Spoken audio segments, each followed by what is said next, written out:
नटवर वपुः कर्णयो कर्णिकारं बिभ्रद्वाशः कनककपिशं वैजयन्तीं च माला रन्ध्राणवेणो रधरसुधया पूरयन् गोपवृन्दैर्वृन्दारण्यं स्वपदरमणं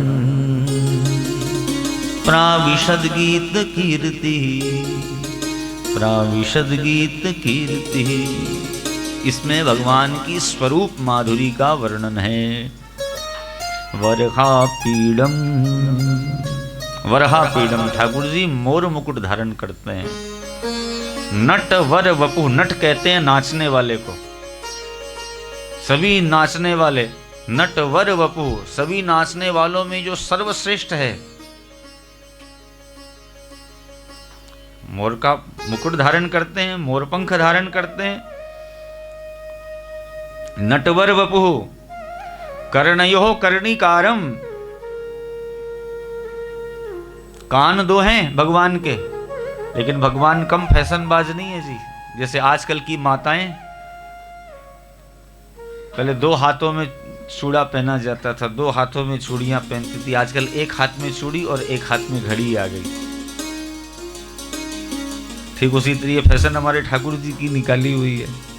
कर्णयो कर्णिकारम, कान 2 हैं भगवान के, लेकिन कनेर का फूल एक ही कान में पहनते हैं। एक कान नदारद, एक खाली है। कर्णयो कर्णिकारम, फिर बिभ्रद्वाशः कनककपिशं। ऊपर से यशोदा मैया ने सुंदर सुंदर पीतांबर और पहना दिया। सूर्य की रोशनी जब इस पीतांबर पर पड़ती है तो अद्भुत नजारा होता है ठाकुर का। ऊपर से वैजयंतीम च माला, भगवान ने वैजयंती माला धारण करके रखी है। वैजयंती माला, वैजयंती माला के 2 अर्थ हैं। एक तो जिन जिन से भगवान ने युद्ध किया, सब लोगों की तरफ से एक एक मणि दी गई, उन मणियों को पिरो करके जो माला बनाई गई, एक तो वो वैजयंती माला। और जिसमें 6 प्रकार के मोती जुड़े हों उसको बोला जाता है वैजयंती माला। 6 मोती बड़े दुर्लभ है मिलने, सबके पास में नहीं मिल सकते। पहले तो है हंसी, हंस जो मोती खाए। सीपी, सीप में जो मोती होता है सागर में। सूकरी, जो जंगली सुअर होता है उसके अंदर में एक मणि हुआ करती है। फिर करी यानी हाथी, इसको हम गजमुक्ता बोलते हैं। कई असंख्य हाथियों के किसी एक हाथी के माथे में वो मणि हुआ करती है, जिसको गजमुक्ता बोला जाता है। फिर अब दादुरी यानी मेंढक, असंख्य मेंढकों में से किसी एक मेंढक के अंदर में एक मणि हुआ करती है। और अंत में 6वां है ब्याल यानी सांप। नागमणि आपने सुनी होगा कभी नाम, सभी नाग के पास में नहीं होती, किसी किसी नाग के अंदर में मणि होती है। ये 6 प्रकार की मोतियों की जो माला बनी है उसको वैजयंती माला कहा जाता है। हंसी, सीपी, सूकरी, करी, दादुरी, व्याल, षडमुक्ताले पोइये इह वैजयंती माल। ठाकुर जी की स्वरूप माधुरी का वर्णन है।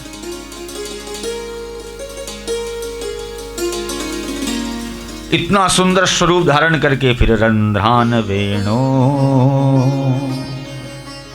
रधर सुधया, इतना सुंदर वेश बना करके फिर भगवान ऊपर से कमर से इस बंसुरी को निकालते हैं और अपने नरम नरम होठों पर रखते हैं और कुछ बाईं और झुक कर, कुछ बाईं और झूम करके जब वंशी नाद करते हैं तो संसार में ऐसा कौन है जिसका हृदय विदीर्ण न हो जाए। ये सुंदर स्वरूप देख करके हमारे ठाकुर जी बड़े सुंदर। वो जाकर के जंगल में श्लोक बोल रहे थे और सुखदेव जी एक जगह बैठ करके सुन रहे थे। ध्यान ब्रह्म में लगा था, निराकार का ध्यान कर रहे थे। लेकिन जब कर्ण पुटों के अंदर में इतने सुंदर स्वरूप माधुरी सुनी तो ध्यान आकर्षित हुआ। उठ करके जाने लगे बच्चों के पास में कि भैया ये कहाँ के श्लोक हैं, किसकी बड़ाई कर रहे हो, बड़ा सुंदर है ये तो जिसके विषय में बताया जा रहा है। लेकिन फिर मन में भाव आया, जो सुंदर होता है वो घमंडी भी होता है।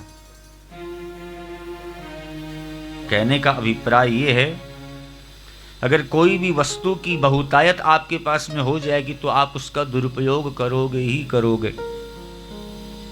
कई माताएं बड़ी सुंदर होती है, एकदम बिल्कुल राधा रानी जैसी, सिया जैसी दिखती है। वो 24 घंटा जब देखो तब कांच के ही सामने खड़ी रहती है, जाते फिरते आते फिर कांच के सामने।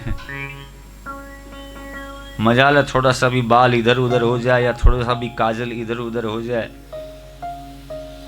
अपने स्वरूप को ही नहीं हारती रहती है जब देखो तब। क्यों? क्योंकि मन में अहंकार है, मैं बहुत सुंदर दिख रही हूं आज। एक कहावत है, खुदा जब हुस्न देता है नजाकत आ ही जाती है। संसार में ऐसा कोई नहीं जिसके पास में किसी वस्तु की बहुतायत हो और वो उसका दुरुपयोग न करे। अगर बल ज्यादा होगा तो कमजोर को सताओगे। कोई भी एक वस्तु की बहुतायत हो जाएगी तो उसका अभिमान माथे पर चढ़ के बोलने लगता है तो बड़ा सुंदर, है तो बड़ा प्यारा, लेकिन जो इतना सुंदर है तो अहंकारी भी होगा। वापस बैठ गए। दूसरे दिन शिष्य लोग फिर आए। इस बार दूसरा एक श्लोक गाया। पहले गाया था स्वरूप माधुरी का और दूसरा श्लोक गाया स्वभाव माधुरी का। हमारे ठाकुर जी का स्वभाव बड़ा प्यारा है। अहो बकीयम स्तन कालकूटम जिघांसया पाययदप्य साध्वी। बकीयम, बकासुर की बहन बकीयम यानी पूतना। जो पूतना जहर पिलाकर ठाकुर जी को मारने आई थी, उसको भगवान ने अपने मां की गति दे दी। इतना बढ़िया स्वभाव किसी का हो नहीं सकता। हमारे गुरुदेव तो बोला करते थे, राम जी का स्वभाव इतना प्यारा है, इतना प्यारा है, हम कल्पना नहीं कर सकते। ऐसो है स्वभाव जहां की बैरी हूं बड़ाई करे। इतना बढ़िया राम जी का स्वभाव है। रावण तक ने भी आज तक कभी राम जी की बुराई नहीं करी। ऐसो है स्वभाव जहां की बैरी हूं बड़ाई करे। नीच से भी नीच उर माही लिपटाते हैं। जहां मंत्री होत रीछ कपि पुत्र कहलाते हैं। रीछ को अपना सेनापति बना दिया जामवन जी को। हाँ? जो बानर जाति के हैं, बानर की जाति अच्छी नहीं हुआ करती है। हमारे शास्त्रों में बड़ी गड़बड़ी बताई है बानरों के अंदर में।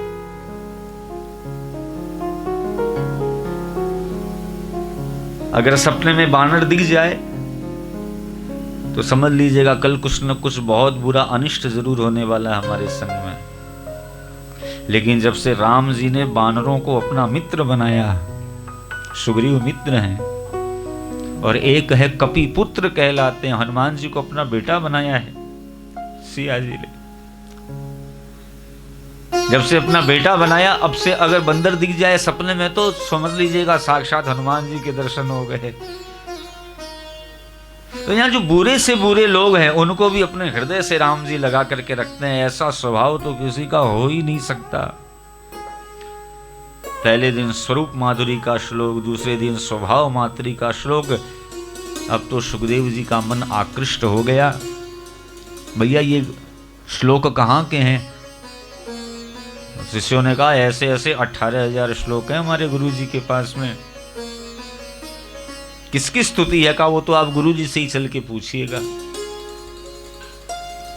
तो शिष्यों का हाथ पकड़ करके सुखदेव जी व्यास जी के पास में आए और व्यास जी ने अपने बेटे को श्रीमद् भागवत जी की कथा सुनाई, भागवत पढ़ाई। आओ परीक्षित, तुम्हें वो कथा सुनाता हूं, तुम्हें वो ग्रंथ सुनाता हूं जो मेरे पिताजी ने मुझे पढ़ाया है।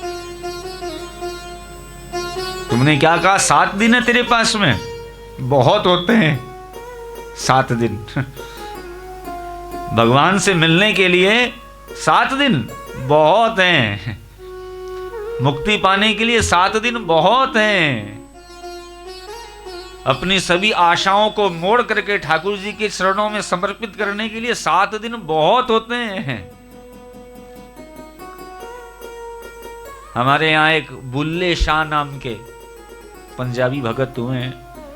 कई पुरानी पिक्चरों में किसी गाने में बुल्ले शाह का नाम भी है, उनकी बहुत सारी कविताएं भी बनाई हुई है, दोहे छंद भी बनाए हुए हैं। उनका एक नियम था, वो रोज एक साधारण आदमी को भगवान से मिलाया करते थे। बुल्ले शाह पंजाब के भगत थे, प्रतिदिन एक व्यक्ति को भगवान से मिलाया करते थे। क्या करते थे? खेती बाड़ी का काम करते थे। आप लोगों ने कभी खेती होते हुए देखी है? कोई बड़ा पौध होता है ना, उसकी पहले छोटी छोटी पौध लगाई जाती है, छोटी क्यारी, पहले उसमें बोया जाता है। फिर जब वो थोड़ी सी विकसित हो जाती है, थोड़ी बड़ी हो जाए, तो उसको वहां से निकाल करके बड़ी क्यारी में लगाया जाता है। तो वो छोटी क्यारी में से पौधा निकाल करके बड़ी क्यारी में लगा रहे थे। उसी समय एक भक्त आया और आके पूछा, भगवान से मिलने में कितना समय लगेगा? तो छोटी क्यारी में से पौधे को निकाला और बड़ी क्यारी में लगाया, और मुंह से एक वाक्य निकला, रबदा की पौना। भगवान से मिलने में भी कोई मेहनत करनी पड़ती है क्या? भगवान से मिलने की क्या दरकार है? ठाकुर जी तो मिला मिलाया है, रबदा की पौना। बस इतनी देर लगती है भगवान से मिलने में। तेरे पास तो 7 दिन है, चिंता मत कर, मैं गारंटी लेता हूं, तेरी सदगति करवाऊंगा। पहली कथा सुनवाई, खट्वांगो नाम राजर्षि ज्ञात्वे यत्ता मिहायुषः। एक खट्वांग नाम के राजा हुए हैं, सूर्यवंशी राजा थे खट्वांग। राम जी के 4 पीढ़ी ऊपर। खट्वांगा दीर्घबाहुस्य रघु तस्मात् पृथुस्रवा अजस्ततो महाराज तस्मात् दशरथो भवत। और दशरथ के हुए राम जी के 4 पीढ़ी ऊपर एक खट्वांग नाम के राजा हुए थे। खट्वांग की कथा सुनाई। आप लोगों ने कई बार सुना होगा कि हमारे भारत के जो राजा गण थे इतने प्रतापी थे कि जब देवताओं पर भी कोई विपत्ति होती थी तो वो देवता इन राजाओं से आकर के हेल्प लिया करते थे, सहयोग लिया करते थे। और यहाँ के राजा लोग देवताओं का हेल्प किया करते थे, सहयोग दिया करते थे उनको, कभी अपनी विद्या का, कभी अपने बल का, कभी अपनी सेना का सहयोग दिया करते थे। आपने कई जगह सुना होगा, दशरथ जी भी जाते थे देवताओं का सहयोग करने के लिए। ऐसे खट्वांग भी एक बार देवताओं का सहयोग करने गए थे ऊपर। देवताओं को विजय श्री दिलवा दी, जीत गए देवता। सभी देवता राजी हुए और खट्वांग से कहा, खट्वांग वरदान मांग, क्या मांगते हो? हम तुम पर रीझ गए, हम राजी हैं तुमसे। और देवता अगर किसी पर रीझ जाते हैं तो आके खड़े होके बोलते हैं, बेटा वरदान मांग। खट्वांग जी वरदान मांगिए। खट्वांग जी ने कुछ मांगा नहीं तो देवताओं ने कहा, भैया मांग लो। तो खट्वांग ने कहा, देखिए देवताओं, मैं कोई बुद्धू नहीं हूं जो आपने कहा मांग लो और मैंने झट से मांग लिया। हम थोड़े समझदार हैं। तो कहा अपनी समझ से मांगो। तो कहा हमारी समझ तो यही बोलती है, पहले हमारी उम्र बताइए कितनी है, हम अपनी उम्र के हिसाब से आपसे मांगेंगे। पहले हमारी उम्र बताओ कितनी है। अगर आप बोलोगे आपसे भगवान पूछें, बोलें आपसे कि भैया वरदान मांगो, कुछ मांग लो, तो भगवान से पूछो हम कितने साल जिएंगे, उसके हिसाब से मांगेंगे। पहले हमारी उम्र बताओ। और उसी समय ठाकुर जी ने कहा भैया तू अभी 10 साल जिएगा, तो 10 साल के हिसाब से मांगो। अगर आपको पता चले कि आप साल भर जियोगे, बाद में मर जाओगे, तो उसके हिसाब से मांगो। 10-15 करोड़ मांग लो, 1 साल के लिए काफी है, खूब अय्याशी करने के लिए। खूब फॉरेन ट्रिप करो, खूब बड़े बड़े जहाजों में घूमो, बड़े बड़े यॉट में घूमो, बढ़िया बढ़िया जगह घूमो। 10-15 करोड़ काफी 1 साल के लिए। तो मेरी उम्र बताओ, उसके हिसाब से मांगूंगा। कहीं मैं मांगू थोड़ा और मेरी उम्र हो बहुत ज्यादा, तो ऐसे पछतावा होगा। और अगर मेरी उम्र होगी थोड़ी और मांग लूंगा बहुत ज्यादा, तो फिर उस मांगी हुई संपत्ति का मेरे को तो कोई फायदा होने का नहीं। तो मेरी उम्र बताओ कितनी है। देवताओं ने कैलकुलेशन लगाया, वही खाता देख के बताया, खटवांग राजा केवल 2 घड़ी जिंदा रहोगे। मतलब 1 घड़ी में 24 मिनट होते हैं, 2 घड़ी मतलब 48 मिनट जिंदा रहोगे, फिर मर जाओगे। अब मांगो। खटवांग ने कहा देवताओं एक ही चीज मांगता हूं, आपके पास में तो सिद्धियां हैं, अपनी सिद्धि से, अपने पुण्य के प्रताप से जितनी जल्दी हो सके उतनी जल्दी हमको अयोध्या पहुंचा दो आप। और कुछ नहीं चाहिए आपसे। मांग के करेंगे भी क्या, 48 मिनट बाद तो मरना है। क्योंकि अवध तजे तनु संशय नाही। अगर अयोध्या में प्राण छूटेंगे तो दोबारा जन्म नहीं लेना पड़ेगा। इस सरजू के किनारे की विशेषता है। एक काम करो, हमको तो अयोध्या छोड़ दो आप। उसी समय देवताओं ने अपनी तपस्या के बल से झट से अयोध्या के राजमहल में पहुंचा दिया। अपने बेटे को राजगद्दी सौंपी, घेर में कपड़े पहने, सरयू जी के किनारे गए, दोनों भुजाएं उठा करके कहा हे राम हे राम हे राम हे राम। तू ही माता तू ही पिता है, तू ही माता तू ही पिता है, तू ही माता तू ही पिता है, तू ही माता तू ही पिता है। तेरे चरणों में चारों धाम, तेरे चरणों में चारों धाम। हे राम हे राम हे राम हे राम। जगते न्यारो तेरो नाम, जग से न्यारो तेरो नाम, जगते न्यारो तेरो नाम, जगते न्यारो तेरो नाम।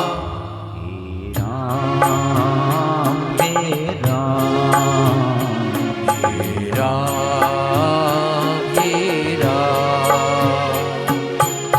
तू ही माता तू ही पिता है, तू ही माता तू ही पिता है, तू ही माता तू ही पिता है, तू ही माता तू ही पिता है। तेरे चरणों में चारों धाम, तेरे चरणों में चारों धाम। हे राम हे राम हे राम हे राम हे राम हे राम हे राम हे राम हे राम। प्रेम से एक बार पुकारा हे राम। विमान आया, विमान पर बैठे और राम जी के साकेत धाम पहुंच गए। बेटा, जब 48 मिनट में तरा जा सकता है तो तेरे पास तो 7 दिन बचे हुए हैं, तेरी सदगति होगी। देखिए, रोग चाहे कितना ही भयानक क्यों न हो, डॉक्टर को पता है कि इस रोग को मैं ठीक नहीं कर सकता, लेकिन फिर भी अगर डॉक्टर वैद्य पेशेंट को बढ़िया थ्यावस बंधाए, अरे कुछ नहीं होगा, तेरे जैसे 100 पेशेंट और है हमारे पास में, एक 15 साल से, एक 20 साल से, एक 50 साल से है, मैं सबको दवाई दे रहा हूँ, सब सही है। तो ये पक्की गारंटी, अगर आप 1 महीने में उस बीमारी से मरने वाले हो तो 6 महीना बाद मरोगे। मन में एक धारणा बन जाएगी कि नहीं, वैद्य जी बड़े पक्के हैं। और पहले ही आपको डॉक्टर डरा दे, तेरे को तो ऐसी बीमारी लग गई, अब तू मरेगा, तेरे को कोई नहीं बचा सकता। तो 6 महीना जिंदे रहने वाले होगे तो महीने भर में मर जाओगे। वैद्य पक्का होना चाहिए, गुरु पक्का होना चाहिए। अरे चिंता की बात नहीं है, जब खटवांग तर सकता है तो तू क्यों नहीं तर सकता? वो भी राजा थे, तू भी राजा है, चिंता मत कर। देख, अंत काले तु पुरुष आगते गत साध्वसः। अपने जीवन को कुछ इस तरीके का बना लेना चाहिए, अपनी आदतें कुछ ऐसी कर लेनी चाहिए कि जब हम मरें तो अंत में हमको ठाकुर जी की याद अपने आप आए, हमको याद करना न पड़े। अपने व्रत से, अपने अनुष्ठान से, अपने भजन से, अपने सत्संग से, अपनी दिनचर्या से कुछ ऐसा करना चाहिए कि मरो तो ठाकुर जी की याद आ जाए। उसके लिए कुछ पद्धति है, कुछ तरीका है जो बताया गया। देख, एक जगह बैठ जाना चाहिए, एक जगह बैठो। सबसे पहले तो अपनी कमर को सीधी करो। सबसे पहले शरीर की शुद्धि करनी पड़ेगी। तो आप जो टीवियों के अंदर में देखते हो ना योगा, वो योगा अलग है, हम आपको योग सुना रहे हैं। उस योगा में तो ये सिखाया जाता है कि शरीर से कफ कैसे बाहर निकाला जाए, वात पित्त और कफ को कैसे संतुलन किया जाए। आपका पेट निकल गया तो ये आसन करो, वो आसन करो, ये सब सिखाया जाता है। ये है योगा।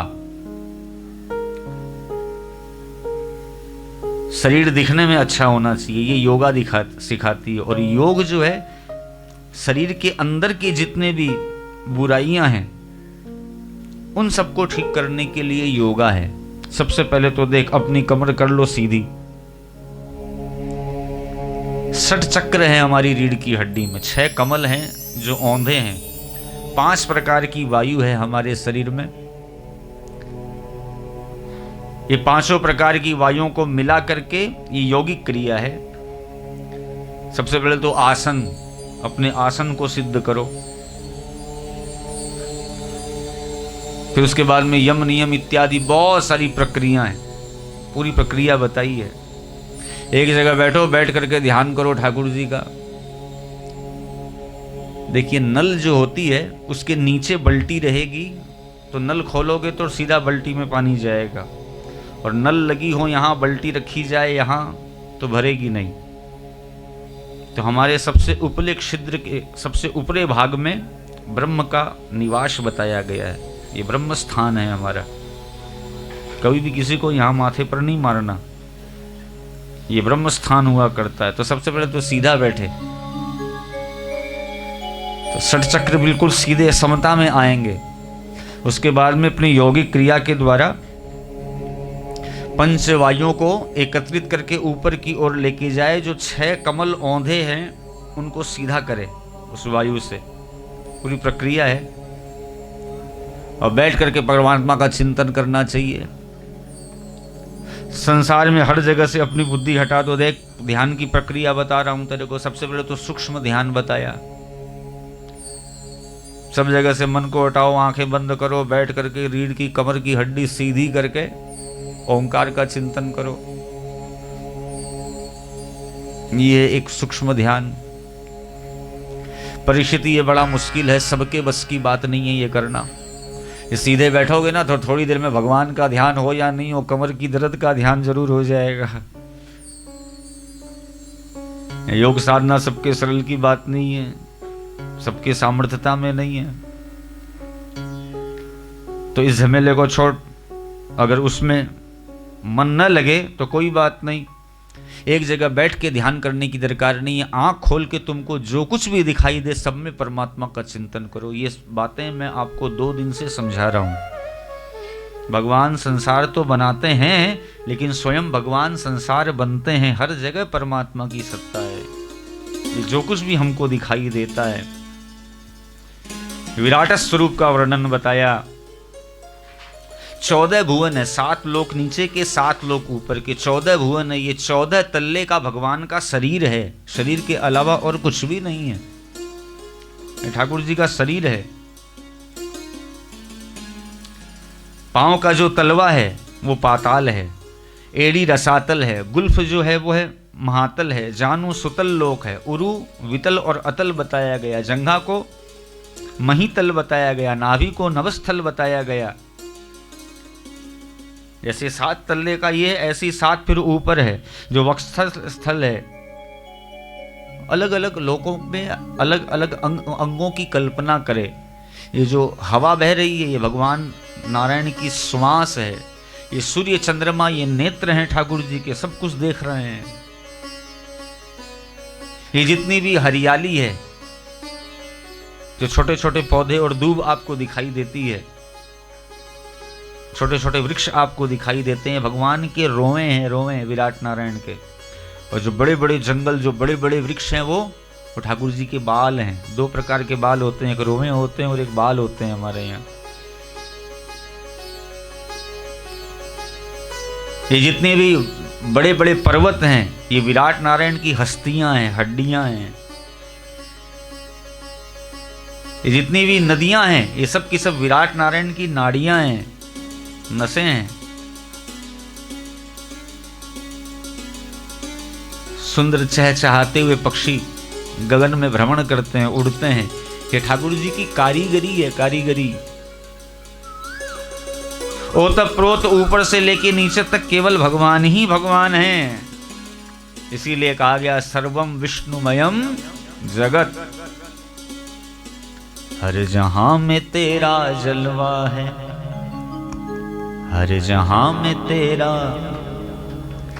तुझ सा जलवागर कोई नहीं। तू हर अफसर का अफसर है पर तेरा अफसर कोई नहीं। करुणा निधान जग में महान, तुझसे ऊपर कोई नहीं। तू सबके भीतर बाहर है पर तुझसे बाहर कोई नहीं। सब में समाया हुआ है, हर जगह प्रभु ही प्रभु है, प्रभु के अलावा और कोई भी नहीं है। हम आप हम सब परमात्मा ही हैं। भगवान ने तो जगत बनाया है और स्वयं भगवान ही जगत बने हैं। कल आपको बहुत अच्छे तरीके से समझाया, भगवान इस संसार के अभिनिमित्तो उपादान कारण है। पाताल में तस्य हि पादमूलम, पाताल में तस्य हि पादमूलम। पठन्ति प्राश्नि प्रपदे रसातलम, महातलम विश्वसृजोथ गुल्फौ। तलातलम वै पुरुषस्य जंगे। ये जो कुछ भी है सब परमात्मा है। सिय राममय सब जग जानी, सिय राममय सब जग जानी।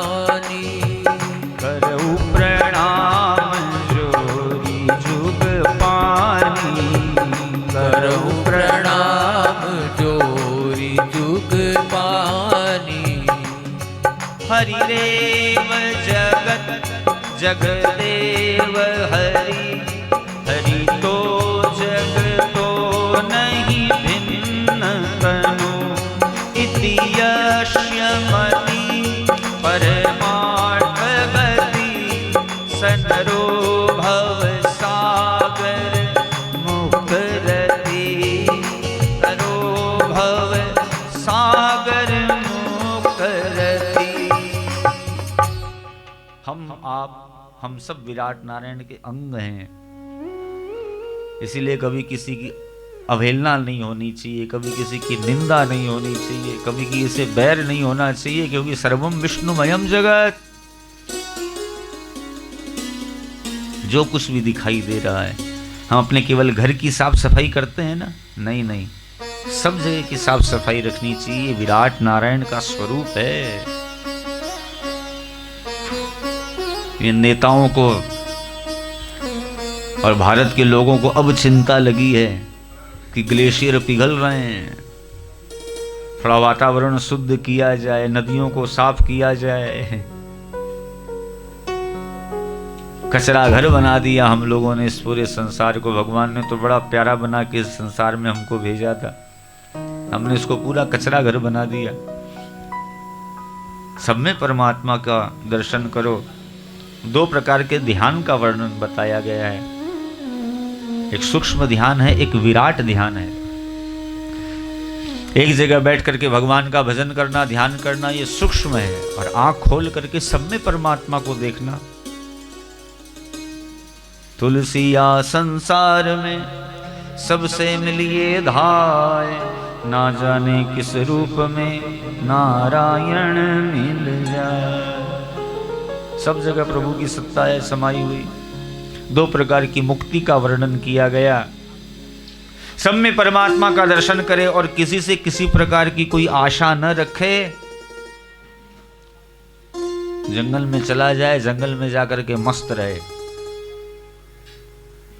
पूर्ण वैराग पूर्ण कथा करने लग गए सुखदेव जी। परीक्षित जी को सुना रहे हैं, क्योंकि इसको 7वें दिन मरना है। ऐसी कथा सुनाऊंगा कि हर जगह से मन हट जाएगा, सब में केवल कृष्ण ही कृष्ण नजर आएगा। मन में भाव तो यही है। ऐसी कथा सुनाऊंगा परीक्षित को कि हर जगह पत्ते पत्ते में मुरली मनोहर घनश्याम के दर्शन करवा दूंगा। पूर्ण वैराग पूर्ण कथा करने लग गए। शरीर को जीने के लिए शरीर को ज्यादा चीजों की दरकार नहीं है। अगर जीना है तो शरीर के व्यवहार के लिए, शरीर को जीवित रखने के लिए ज्यादा चीजों की दरकार नहीं है, बहुत कम चीजों की दरकार है। शर्म आए उसके लिए वस्त्र होने चाहिए कि हमारा अंग प्रत्यंग सबको न दिखे। तो यहां लिखा है, क्षीराणि किम पथि न संति दिशंति भिक्षा, नैवांग हृपः परिभृतः सरितोप्य शुष्यन्।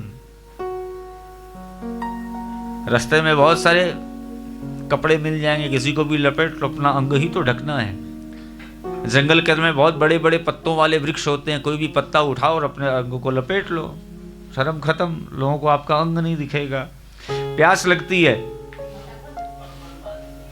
तो निर्मल नदियां बह रही है, कहीं पे भी जाके पानी पी लो। भूख लगे, भगवान ने पूरी व्यवस्था बना करके भेजी है। यहां पर में इतने सारे वन उपवन है, इतने वृक्ष हैं, कंदमूल फल सब्जियां होती है, प्रेम से खाओ पाओ और मस्त रहो। जब इस तरह पूर्ण वैराग से जब कथा करने लग गए,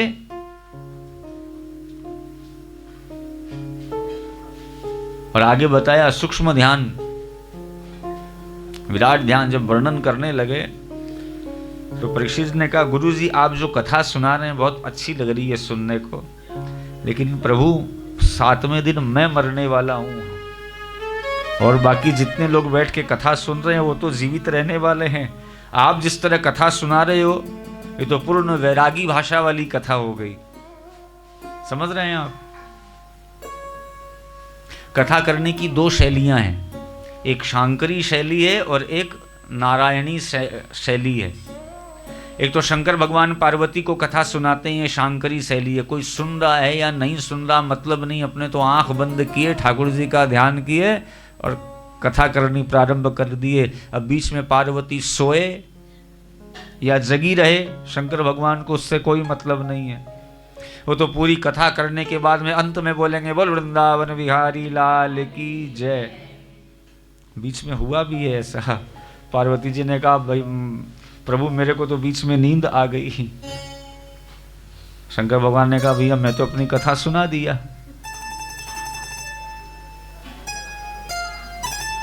ये होती है शांकरी पद्धति। सामने वाले को समझ में आए या न आए, हमने तो अपनी भड़ास निकाल दी बोल के। क्योंकि हम आपको थोड़ी सुना रहे थे, हम तो ठाकुर जी को सुना रहे थे, उन्होंने सुन ली, हमने सुना दी। ये होती है शांकरी पद्धति। और एक होती है नारायणी पद्धति। श्री कृष्ण भगवान ने अर्जुन को गीता का ज्ञान दिया और बीच बीच में पूछते रहे समझ में आ रहा है? नहीं समझ में आया तो पूछ क्या समझ में नहीं आया, मैं फिर से बताता हूं और बढ़िया से। बीच बीच में टोक टोक करके उसका प्रश्न भी ले रहे हैं, उसके प्रश्नों का उत्तर भी देते जा रहे हैं और कथा करते जा रहे हैं। ये होती है नारायणी शैली। भगवान कृष्ण ने जो अर्जुन को सुनाया, परीक्षित जी ने कहा शांकरी शैली का परित्याग कीजिए प्रभु, यहाँ और भी बहुत सारे लोग बैठे हैं। आप तो बोल रहे हो सब कुछ छोड़ छाड़ दो, जाकर के जंगल में रहो, पेड़ के पत्ते लपेट लो, लो अंग ढक गया, भूख लगे तो कंदमूल फल खा लो, लो हो गया। ये सब बातें मेरे तो समझ में आ रही है, लेकिन यहाँ बच्चे भी बैठे हैं, स्त्रियां भी बैठी है, गृहस्थी लोग भी बैठे हैं। ऐसी कथा सुनाइए प्रभु जो सबके समझ में आए और जिसमें सबका मन लगे। उसी समय से सुखदेव जी ने अपनी कथा का रस अलग कर दिया। पहले तो पूर्ण वैराग्य पूर्ण कथा कर रहे थे, अब सुखदेव जी समझ गए जैसे श्रोता होते हैं वैसी ही कथा सुनानी चाहिए। हम लोगों के संग तो बड़ी समस्या है भाई, हम लोग कथा सुनाने के लिए जाते हैं, गुरुजी भजन गाओ, गुरुजी भजन गाओ। अरे भजन गावा की कथा सुनावा था रहे, भजन गाएंगे तो फिर कथा पूरी नहीं होगी। तो कथा ऐसी सुनाइए जो सबको समझ में आए। सुखदेव जी ने अपने वचनों को बदल दिया और श्रीमद् भागवत जी के द्वितीय स्कंद की जो तीसरी अध्याय है, 2 अध्याय में तो खूब जोरदार वैरागपूर्ण कथा किए, और जब तीसरा अध्याय प्रारंभ हुआ तो इस अध्याय में बताया गया है कौन से देवता की उपासना करने से कौन से फल की प्राप्ति होती है। ये कथा सबको बढ़िया लगती है, सबके चेहरे खिल गए। देखो किसकी उपासना करें, किस प्रकार किसका ध्यान करें तो कौन से वस्तु की प्राप्ति होती है। अगर इंद्रियों में बल चढ़ाना चाहते हो कि हमारी इंद्रियों में हमेशा बल प्रबल रहे तो इंद्र की पूजन करे। प्रजा काम है प्रजापतिम, आप राजा बनना चाहते हो, जो भी आए आपके सामने गर्दन झुका के आपसे बात करे तो प्रजापतियों की पूजा करें। देवी मायाम, अगर किसी को खूब सोना चांदी पैसा चाहिए किसकी पूजा करे? नहीं, यहाँ लिखा है देवी दुर्गा जी का पूजन करे, क्योंकि वो माँ है, हमेशा भंडार आपके भरे रहेंगे। और हम तो कालिका परिपालित क्षेत्र में रहते हैं, यहाँ पे दुर्गा पूजा खैर बड़ी धूमधाम से होती है। अगर आप चाहते हो कि आपके तिजोरी हमेशा आपकी भरी रहे तो दुर्गा जी का पूजन करना चाहिए। तेजस कामो विभावशून, तेज की कामना हो तो विभावशुओं का पूजन करना चाहिए। अगर अन्न की कामना हो तो अदिति का पूजन करना चाहिए। अगर तेजस्वी बनना हो, प्रतापवान बनना हो तो सूर्य नारायण का पूजन करना चाहिए। आयुष कामोश्विनौ देवौ, किसी पंडित जी ने आपकी जन्मपत्री देख के बताया कि भैया तेरी तो आयु बहुत छोटी है, तो अश्विनी कुमार है हमारे यहाँ, ये देवताओं के डॉक्टर हैं, इनका पूजन करना चाहिए, इससे आपकी आयु बढ़ती है। पुष्टिकाम इलाम यजेत, किसी का शरीर बड़ा दुर्बल है, चलने फिरने उठने बैठने की भी हिम्मत नहीं है, अगर शरीर को परिपुष्ट करना चाहते हो तो यहाँ लिखा इलाम यजेत, पृथ्वी का पूजन करना चाहिए। पृथ्वी का पूजन करने से ताकत आती है शरीर में। कौन से देवता की उपासना करने से कौन से फल की प्राप्ति होती है, पूर्ण रूप से यहाँ पर में व्याख्या करी गई। विद्या कामस्तु गिरीशम। आपके लड़के को 10 बार भी कोई चैप्टर याद करवाने से बार बार वो भूल जाता है, याद नहीं रहता उसको, तो उसको चाहिए शंकर भगवान का पूजन करे। शिव का पूजन करेगा तो एक दिन विद्वान अपने आप ही बन जाएगा। जैसे आप लोगों की अंग्रेजी है ना, अंग्रेजी में अंग्रेजी बनी कैसे, ABCDEFG से बनी है ना। ठीक उसी तरह हमारे यहाँ जो संस्कृत में है ना, संस्कृत जो बने हैं, संस्कृत की ABCD सुन लो आप। अयोन रिल रिक ए ओंग हायवर ए ओंग ऐ औच हायवरट लन यम गणनम जबय गड़दस जब गड़दस खपय चटतव चटतव कपय सक्सर हल। शंकर भगवान ने अपने डमरू को 14 बार बजाया तो 14 वर्ड निकले। ये संस्कृत की, हमारी हिंदी की क ख ग घ है ये जो आपको सुनाया है हमने। तो इनका प्रादुर्भाव शंकर भगवान की डमरू से हुआ है। तो संस्कृत भाषा शंकर भगवान के डमरू से निकली हुई है। अगर किसी को विद्वान बनना हो तो शंकर भगवान का पूजन करे। किसी पुरुष का विवाह नहीं हो रहा है, सुंदर पत्नी चाहिए, तो उर्वशी इत्यादि जो स्वर्गादि लोकों में रहने वाली अप्सराएं हैं उनका पूजन करे। किसी कन्या का विवाह नहीं हो रहा है तो पार्वती अम्मा का पूजन करे। पति पत्नी में आपस में बन नहीं रही हो तो उन पति पत्नी को चाहिए एक संग बैठ करके शंकर भगवान के परिवार का पूजन करे। शंकर भगवान के परिवार में सब एक दूसरे के विमुख हैं, लेकिन फिर भी सब एक संग रहते हैं। पता है क्या आपको ये चीज? नहीं पता? सुन लीजिए। शंकर भगवान किस पर बैठते हैं? बैल पर बैठते हैं, धर्मारूढ़। वृषकेतु नाम शंकर भगवान का, जो वृक्ष की सवारी करे। अरे पार्वती अम्मा है, दुर्गा जी हैं, दुर्गा जी की क्या सवारी है? शेर की बैल की आपस में, वो जहां शेर देखेगा बैल को तुरंत झपट्टा मारेगा, पटती नहीं आपस में। अच्छा, गणेश जी किसकी सवारी करते हैं? शंकर भगवान के गले में ना गए, पटती नहीं आपस में, सब एक दूसरे के विमुख। कार्तिकेय जी की सवारी, वो हमेशा सांप को ही खोजता रहता है, बोलता है एक बार गले से नीचे उतर फिर बताता हूं। सब एक दूसरे के विपरीत हैं, लेकिन फिर भी सब संग में रहते हैं। क्यों? क्योंकि शंकर भगवान हमेशा राम नाम का जाप करते रहते हैं। तो घर परिवार में आपस में बन नहीं रही हो तो शंकर भगवान का सब संग बैठ करके पूजन करे। घर घर की कहानी है, प्रेम हमेशा बना रहेगा। और किसी को सब कुछ चाहिए और किसी को कुछ भी नहीं चाहिए, और किसी को कुछ भी नहीं चाहिए, केवल मोक्ष चाहिए। और कोई ऐसा भी होगा जिसको कुछ भी नहीं चाहिए, केवल भगवान से हमारा प्रेम बना रहे। तुम हमारे थे प्रभु जी, तुम हमारे हो, तुम हमारे ही रहोगे।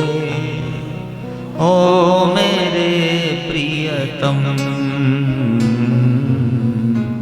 हम तुम्हारे थे प्रभु जी, हम तुम्हारे हैं,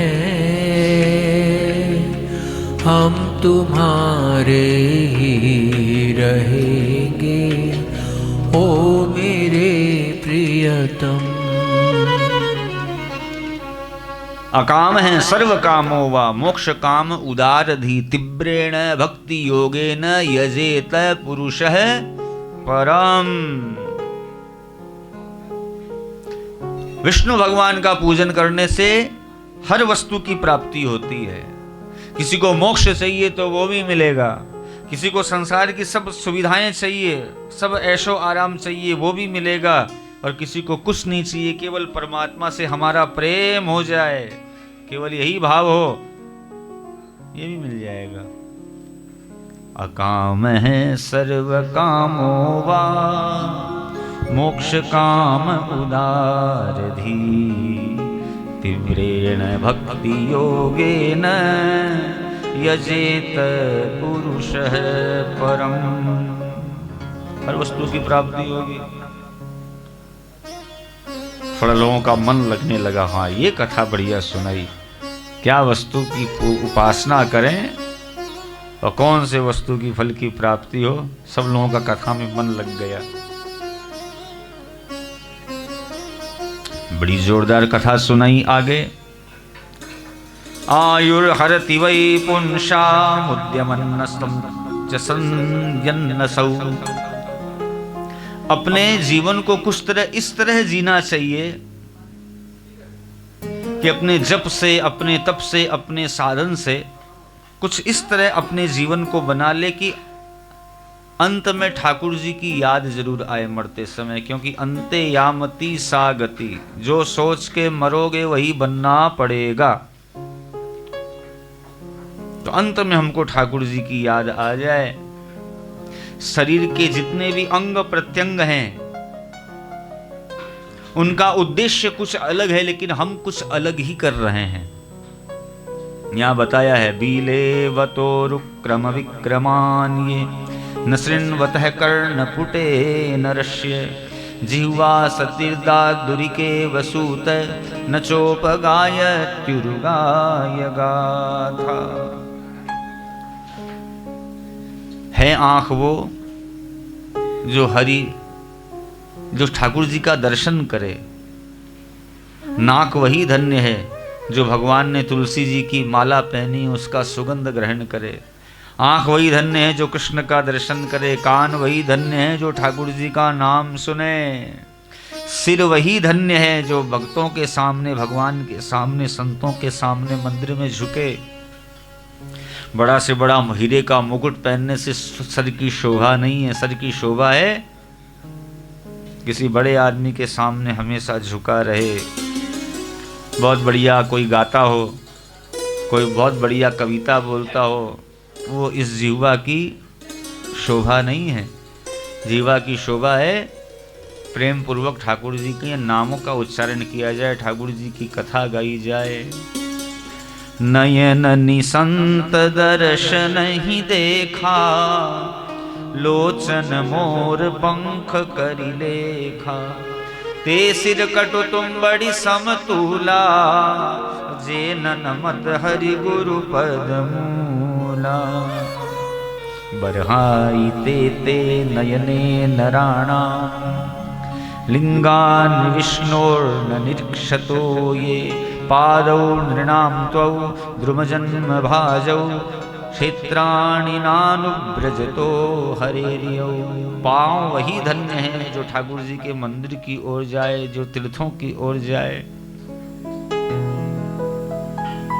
जब कथा तो सुनाने लग गए तब अचानक ध्यान आया, मैंने कथा तो सुनानी प्रारंभ कर दी लेकिन अब तक मंगलाचरण तो किया ही नहीं। तो सुखदेव जी ने अपनी गुरु को प्रणाम किया, अपने इष्ट को प्रणाम किया। हमारे यहाँ परिपाटी है, कोई भी अच्छा काम करो तो पहले मंगलाचरण जरूर करना चाहिए। और आज हमको कितने बरस हो गए कथा करते करते, जब हम लोग मंगलाचरण करते हैं तो आप लोग भी हाथ जोड़ के अपने अपने इष्ट देवता को प्रणाम किया करो। हम लोग को इतने बरस हो गए, जब हम मंगलाचरण करते हैं तो आप लोग बात जरूर करते हो, तू अठे बैठ जा, तू अठे बैठ जा। ये हमेशा का झमेला है, आज कोई पहली बात नहीं है। आप लोग तो मंगलाचरण करते हो नहीं, हमको और नहीं करने देते। कम से कम मंगलाचरण हो तो बस शांति बना के रखा कीजिए। जिसको जहां बैठना होगा बैठ जाएगा, कोई खड़ा होके तो सुनेगा नहीं, अपने आप बैठ जाएगा। जब मंगलाचरण करते हैं तो आप लोग भी हाथ जोड़ करके अपने अपने इष्ट देव को वंदन किया करो, ठाकुर जी से प्रार्थना किया करो। ठाकुर जी मन बहुत चंचल है, कथा सुनते सुनते पता नहीं किसका हिसाब करने कहां चला जाए। अच्छा, आपका चला जाए ठीक, कहीं हमारा चला जाए तो।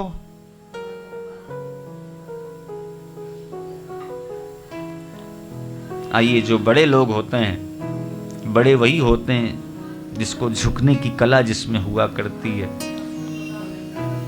नमः परस्मै पुरुषाय भूयसे सदुद्भवस्थान निरोध लीलया गृहीत शक्ति तृतीयाय देहिना मंत्र भवायानुपलक्ष्य वर्तमने। जो सब में प्रतिष्ठित परमात्मा है उसका मैं ध्यान करता हूं। पूरी भागवत जी में कहीं पर में भी राधा जी का नाम स्पष्ट नहीं है। पूरी भागवत जी में राधा जी का नाम है ही नहीं। नाम भागवत जी में पता है 2 लोगों का नाम नहीं है, शायद आपने कभी सुना भी नहीं होगा। पूरी भागवत जी में राधा जी का नाम नहीं, और पूरी भागवत जी में कहीं पे भी सुदामा का नाम नहीं है। सुदामा जो भगवान के मित्र हैं ना, पूरी भागवत जी में कहीं सुदामा जी का नाम नहीं है। जब सुखदेव जी ने कथा सुनाई है परीक्षित को सुदामा जी की, तो कहीं पे विप्र कहा है, कहीं भूदेव कहा है, लेकिन सुदामा नाम ये नहीं लिया। क्यों? क्योंकि जो अपने से बड़े होते हैं उनका नाम नहीं लेना चाहिए। मानो सुखदेव जी के भी मन में ये भाव है कि वो सुदामा जी हमसे भी बड़े हैं। अहरनिश भगवान का भजन करते हैं सुदामा जी। जब चरित्र आएगा हम आपको सुनाएंगे। ये मत सोचिएगा कि सुदामा जी मित्र से कुछ मांगने के लिए गए थे कन्हैया से द्वारिका, ना ना। पूरी भागवत जी में कहीं पे भी राधा का नाम नहीं है, लेकिन विद्वान लोग अपनी विद्वत्ता से जबरदस्ती सूत्र लगा करके राधा जी का नाम खोज के निकाल लेते हैं। जहां पे यहाँ पे एक श्लोक है, निरस्त साम्यातिशयन राधसा। यहां कहते हैं कि राधा जी का ध्यान किया सुखदेव जी ने। अगर एक बार मुख से राधा नाम निकल जाए, अगर राधा नाम निकल जाए तो 6 महीने की सुखदेव जी की समाधि लग जाती है, क्योंकि इतना प्रेम करते हैं अपने गुरु से। राधा रानी का कहीं भागवत जी में नाम ही नहीं है। क्योंकि कुछ लोग ऐसे होते हैं जिनका नाम कभी नहीं लेना चाहिए। उसमें एक नाम आता है गुरु का, अपने गुरु का नाम कभी नहीं लेना चाहिए। ये जो राधा जी है ना, ये हमारे सुखदेव जी की गुरु जी हैं। ये सुखदेव जी तोता थे और राधा रानी के बगीचे में रहा करते थे। राधा रानी अपने हाथों से इनको अनार का दाना खिलाया करती थी। और जब खिलाती थी तो ये बोला करते थे राधा राधा राधा। उस समय राधा जी ने कहा राधा राधा माँ बद, मतलब राधा राधा मत बोल। तो कहा क्या बोलूं? कहा कृष्णम कृष्णम बद, कृष्ण बोल कृष्ण बोल। तो गुरु हो गई राधा जी, कृष्ण नाम सिखाया है सुखदेव जी को। तब से राधा जी हो गई सुखदेव जी की गुरु।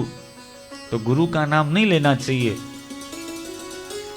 पूरी भागवत जी में कहीं पे भी राधा जी का नाम नहीं है। कोई बोलता है तो गलती बोलता है। राधा जी इस भागवत जी का नीम का पत्थर है। इस मकान के नीम का पत्थर अगर दिखने लग जाए तो समझ लीजिएगा मकान टूटने वाला है। नीम का पत्थर हमेशा छुपा करके रखा जाता है। सबको प्रणाम किया और श्रीमद् भागवत जी को परीक्षित जी को सुनाना प्रारंभ किया। परीक्षित जी ने कहा गुरुदेव ये बताइए संसार कैसे बनता है। और समय सीमा तक पहुंच गया, 3:30 बज गई। आइए 15 मिनट 20 मिनट का विश्राम लेते हैं, फिर आपको झटपट आके कथा सुनाते हैं। बोल वृंदावन बिहारी लाल की जय। कृष्ण गोविंद गोविंद गोपाला, कृष्ण गोविंद गोविंद गोपाला, कृष्ण गोविंद गोविंद गोपाला, कृष्ण गोविंद गोविंद